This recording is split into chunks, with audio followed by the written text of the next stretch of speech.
Hello and welcome to this Mewtwo one back in another video. This time it is my review of Avengers Age of Ultron, which I saw yesterday in 3D. And I know it might be a little bit late, and yes, I'm just going to put it on. This will probably have a spoiler warning for it. So, right, let's go in and talk initial reaction to Avengers Age of Ultron. Basically, the story is, you know, where we left off from, I guess, from Avengers, the first one. Yeah, the first Avengers. We see a lot of stuff going on, and the main basic story is that let's go in and just, you know, basically recap what's been going on. So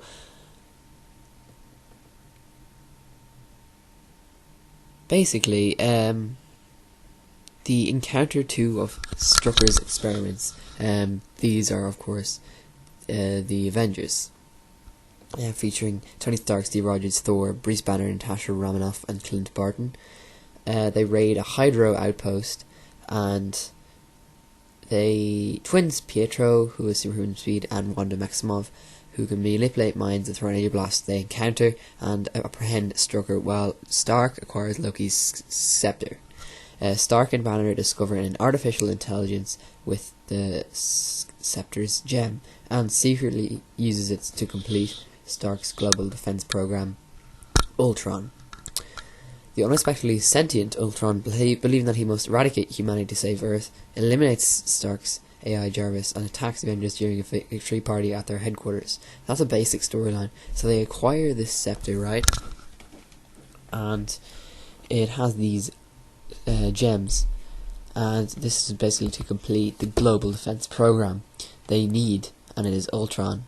And they believe, pretty much Stark mostly and Banner, believing that this will, well, they think that it will defend the world, and that's their basic idea. They end up getting into a war. We see a bit of Ultron evolving, and we also see more of Pietro and Wanda Maximoff, which are Quicksilver and forgot her name. Something which remind me what her name was, because I cannot remember. Scarlet Witch, right? And Quicksilver is played by Aaron Taylor Johnson. Elizabeth Olsen plays Scarlet Witch. Yeah, so you may know her. Well, who else? Okay, so we also see the new introduction of other characters. But basically, we see that sort of happen, and our story takes off. Right, so the Avengers fight amongst themselves while Stark secretly uploads Jarvis, still operational after hiding from Ultron into the internet, into the synthetic body. Thor returns to help activate the body with lightning, explaining the gem on his brow. The Mind Stone, one of the 6 Infinity Stones, as one of the most powerful objects in existence, which was part of his vision. The synthetic being now referred to as the Vision. And that's another character we meet, who is the Vision, and is Paul Bettany as Jarvis and Vision. Yeah, so it's fun because ASP Jarvis is sort of the voice control, and now he becomes his own person from X-Men. I'm sure there's a few crossovers here from X-Men. Yeah, so destruction occurs. It is a very worldwide, globe-threatening story as the Avengers seek to eradicate Ultron, I guess, and it's a very unique way of going about it. It does take a lot of turns, and unlike, I think, the first one, I think it has a bit more depth to it, definitely, and the scenes are quickly moving through the world. My favourite superhero, I'm going to say, is, I think, who's given the most time? Well, I like Thor, played by, like I said, my first review, Thor, played by Chris Hemsworth. He's basically now part of the team, and he sort of feels that the attack from Ultron is personal. So it's fun to see him. Yeah, the film does get a bit of humor in it, which is good. I think more than the first film, really. And what else? I think that we see more from Robert Downey Jr., but mainly a lot of emphasis is put on Jeremy Renner as Clint Barton, Hawkeye, and we see his whole background, his whole family life is actually shown. At one point, the characters go back to his house. We meet Luke. Sorry, we meet Mr. Nick Fury as Samuel L. Jackson, and he's the original recruiter of the Avengers, as we know. Basically, sort of a cameo, really. Well, who else? We have some new. I really like the new. A lot of the new superheroes we get. We get Vision, which I think is pretty superb for the moments he gets, and yeah, Jarvis, the same. And if you want to know, yeah, Ultron character is quite based on the whole Iron Man, Tony Stark, and I think a lot of this actually links in with Tony Stark, which is sort of unexpected that even Quicksilver and they saw Stark, and he's like the bane of the world, really, for a lot of people, and he's done a lot of damage. And of course he has his suit, and he has a big suit that he attacks Hulk with. Hulk gets his own romantic relationship with Hawkeye. I'm gonna say Black Widow, sorry. That'll be weird. That's kind of weird and comes out of nowhere, but out of left field, really. But it adds, I don't know, it humanizes. I don't want to say it humanizes Hulk. It adds a sort of humanity to Hulk, I would say, or some sort of right side for him as a character. So yeah, what was I talking about? Yeah, I can't remember what I was talking about there about a second ago, but really, yeah. So Hulk comes across a little more blown out as a character, and I think that it really added. There was a lot of cool scenes, and that followed a few scenes where you could see all the characters develop, and that kind of mixed and matched between the action and sort of got their way in between the action. Such as this great scene where they have the hammer and Thor is the only one who can lift it, whatever. Yeah, so you sort of pick your favourites as in the original, but it sort of changes for me. As I really liked Thor, I also liked Hawkeye the most. And out of the new superheroes, we also see Vision, who's superb, and I'm just not a big a fan of Scarlet Witch or of really Quicksilver. To be honest, Quicksilver has superhuman speed, and he's sort of been trialed. I don't know really the backstory. I think you watch X-Men Days of Future Past to find out more in another character, which he's the same person there, but it's sort of explored differently. He initially allies with Ultron, but ends up teaming up and sacrificing his life to save an innocent soul. Scarlet Witch, I don't know, her power's a little more vague. It's a hypnosis and telekinesis, and yes, she initially allies with Ultron. She's a vast amount of knowledge, and no, she's unable to control it, but she's also sort of can seek into people's minds. And we have these weird, like, trippy sequences with people's dreams from all the main Avengers. I actually quite like that. It saw her as a sort of threat, but it never really lived up to anything because she was just there. And yeah, also the sequences, the choreographed fighting sequences were as good as ever, as I sort of expected them to be. What else? Oh, you're gonna enjoy a lot of the humor here, and let's talk about the villain, because the villain really makes this story. I don't know, was it as good as Loki? Was it worse? Here's my opinion.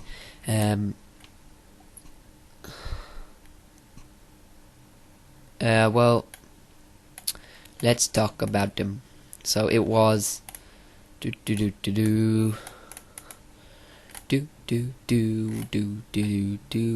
Yeah, Ultron. We're talking about Ultron right now. Played by James Spader. He's an artificial intelligence developed by Tony Stark and Bruce Banner for a pilot peace program successfully brought online through exposure to the mind gem within Loki's scepter. Overwhelmed with a god complex, Ultron now desires to pacify the Earth by eradicating the humanity. So he does exactly the opposite of what they want him to do. Great acting, voicing there, and I think that he needed more development. I agree with a lot of people are saying that he did need more development and more time. But his whole thing was his armies and sort of quite mirror of Loki, but a lot more menacing, I think. But I think Loki was given more time, if I have to be honest. And at the end of it, I think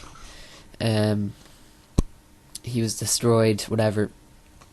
And, Vision sort of came in there with a speech at the end, which is good. And he's interesting, and he's definitely mimicking Robert Downey Jr. As Tony Stark, so it's a fun sort of character piece there for him. Let's see, production for way it was sort of passed out story wise, presentation, it really looked great in 3D. I don't think it was amazing in 3D, but it looked great. This picture quality. The special effects, all the superheroes were on top form, and as you would expect, really. What I gotta have a little letdown for a side character flaws, and the whole new Avengers thing, quote unquote, we see at the end of the story, as who should talk about in a second. They really kind of. I thought it was good, but yeah, I don't know. Maria Hill was in this again, played by Kobe Smulders. Sam Wilson as Falcon. I'm not sure who this is. Is this Iron Patriot? No.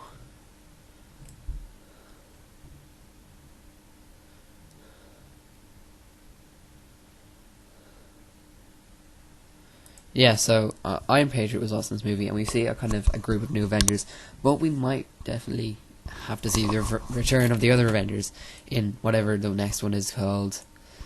Can't remember the name, Infinity War or something. And yeah, the after scenes credit was good as well. Let's talk about some very big flaw, which is, of course, I did my Iron Man 3. I looked at that. I haven't done the review of that yet, but the ending, if you know the ending, it sort of leads on from Tony Stark quitting the role as the Iron Man, and then here he is suddenly back with no explanation whatsoever. Also, we know that Quicksilver came from X-Men and he's a mutant, and then he's just killed off in this one story. That was a little uninteresting character, so I wasn't unhappy, and I definitely would be not sadder if it was, say, Hawkeye killed off. So didn't think they were going to do that, but yeah, they didn't take the risk like that.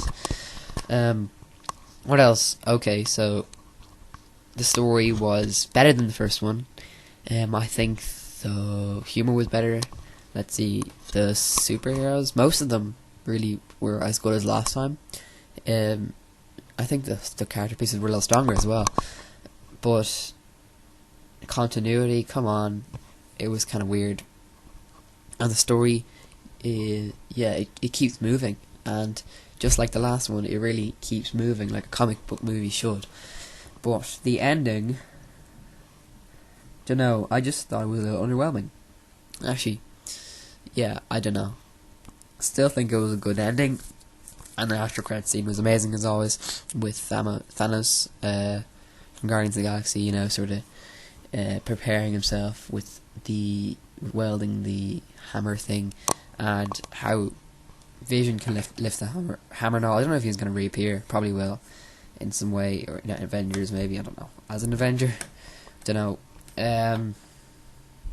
Yeah, so I did actually have pretty major problems with the villain not getting enough, time to explain. And the same thing with some of the other superheroes. Yeah, it was kind of good for some, but not for others. So you're gonna like I'll tell you that I know a lot of people who prefer the first one, Avengers. I think that a lot of people will, if you've seen the first Avengers and you watch this, you may prefer the first one. Just for, I don't know, high expectations or whatever it may be. But this one, definitely, if you watch it as a standalone, it comes across as a great superhero movie. Don't get me wrong. And yeah, I think they sort of built depth and complexity of the first one. So it added a lot to it that I sort of wanted the first one to do, but didn't really do. But it also took away. It didn't really take away anything. I think it just added some stuff that, I don't know. It added some, disappointing features, and just did it live up? I would say yeah, it did live up to it. It was directed by Joss Whedon, produced by Kevin Feige, written by Joss Whedon, and I have to give this one, whatever I gave the first one, I'm going to give this a point, one more. So say if I give the last one like 8 or something, give this a 9. So whatever I give the first one, just add on another 1 there. But yeah, because I preferred it, okay? And I think you're going to have a good time whatsoever. It doesn't matter, that's the main enjoyment factor here. So don't judge it as, okay, the best movie ever, or 9, like, say if I give it a 9, it doesn't mean I'm giving it 9 as a movie, maybe just as a superhero movie. It's one of, I think it surprised a lot of people in what it did, but it definitely didn't, like, innovate anything, really. It brought some concepts that may have not worked so well, but really, I think that it just worked well in so many other ways that it just passed off as amazing. And I'm going to say Avengers, good time, 2 thumbs up to this one. Age of Ultron, go see it in cinema. Leave your opinion, and this is just my sort of first impression review, but really, I don't think I'm going to change my mind on any of this. So, wait, say 0.5 more than Avengers, sorry, because, just some stuff lets it down, and I don't know, I think that after repeat viewings, it's going to get a little worse. I don't know, I've only seen this once, so I'll come back and watch it again, and I hope you leave your opinions below, make this more interesting by commenting on what you thought of the movie, and what else do you think I should do next, and say if I was wrong or anything, or what you thought, because it's my opinion. It's definitely not objective or anything. It's just a subjective review, so don't take my word as gospel. Right, that's been it for me, TBH1. Make sure to like, comment, and subscribe, and share in the whole conversation that I'm having here on the Avengers Age of Ultron. Really does have a lot of good, and the last, I'd say, 30 minutes do have a slow finish, which I think could have been cut a little bit more. But the whole last 10 minutes definitely built up for more to come, which is great. Infinity War Part 1, Infinity War Part 2, I would say improvement on the last one, and definitely a good time to be had. Also, yeah, just watch this one and you'll see why I prefer this over the Avengers first one. So you can compare the two. I don't see the reason why you wouldn't prefer this over the first one, because it adds so much, and the depth is there. So thank you guys, see you next time.